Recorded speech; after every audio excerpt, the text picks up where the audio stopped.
సర్వలోని oil పోసాను.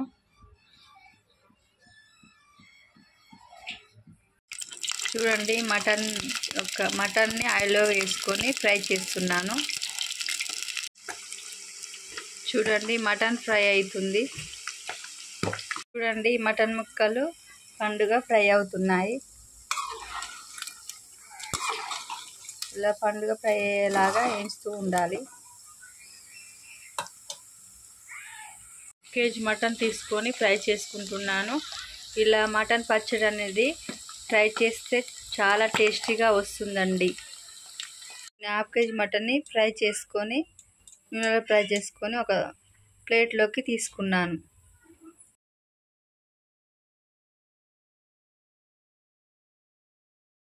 Fry చేసుకున్న నూనెలోనే ఇప్పుడు పోపు దినుసులు వేసుకోవాలి. అదే నూనెలో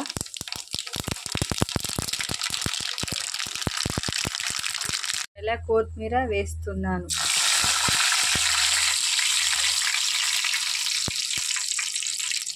ఇప్పుడు ఈ ఆయిల్ చల్లారాక పచ్చడి అనేది కారము మటన్ అన్నీ కలుపుకోవాలి. పచ్చడిలోకి అప్పటికప్పుడు దంచుకున్న ఎల్లిపాయ పేస్ట్ దంచుతున్నాం. పచ్చడిలోకి ముందుగా దంచి పెట్టుకున్న అల్లం వెల్లుల్లి పేస్ట్ వేసుకోవాలి. తాలింపులోకి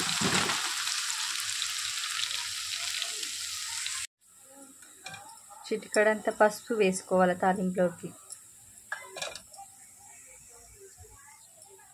తాలింపును కలపాలి. ఈ తాలింపు చల్లారాక మనం మటన్ ముక్కల్ని కారము ఉప్పు అనేది ఈ తాలింపులోకి కలపాలి. మటన్ పచ్చడి చూడండి, మటన్ ముక్కలకు సరిపడా కారం తీసుకుంటున్నాను. హాఫ్ కేజీ మటను అప్పటికప్పుడు నూరి పెట్టుకున్న మసాలాను వేస్తున్నాము.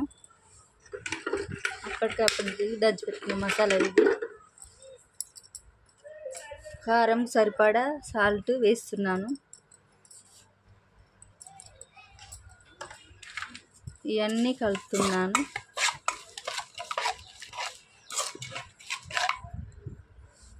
ముందుగా ఫ్రై చేసుకున్న మటన్ని ఇప్పుడు ఇందులోకి వేసుకుంటున్నాను. ఈ మటన్ పచ్చడి చాలా సింపుల్గా చాలా టేస్టీగా ఉంటుందండి. ప్రతి ఒక్కరు ట్రై చేయండి. చూడండి, మటన్ పచ్చడి చాలా బాగుంది.